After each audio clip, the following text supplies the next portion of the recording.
कि भारत दुनिया के सुख मेरे आंचल में ममता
जो कि मैं बचपन से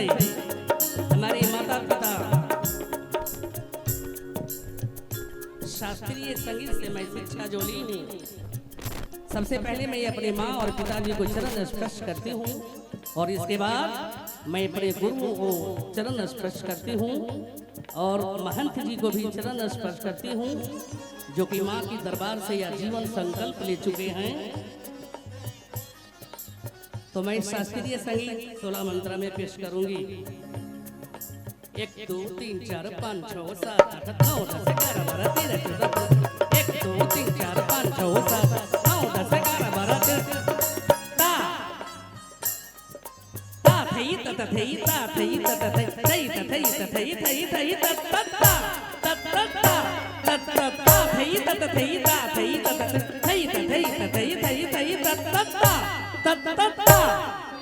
तत्तत्ता तिग नन्नन धिरिकत थो थरंग तक थोन तरगा दिगी तई तक थोन तक तरगा दिगी तई तक थोन तेरी महिमा है,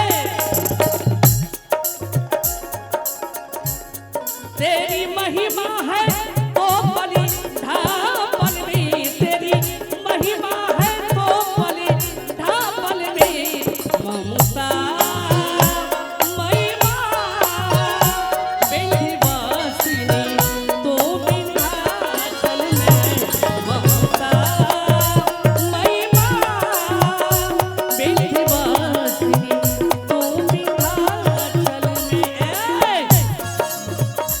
जैसन सोचल रही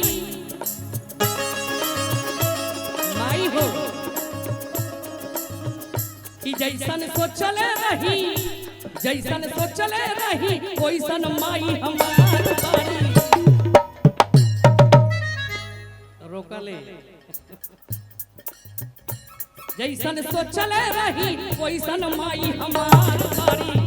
माई हम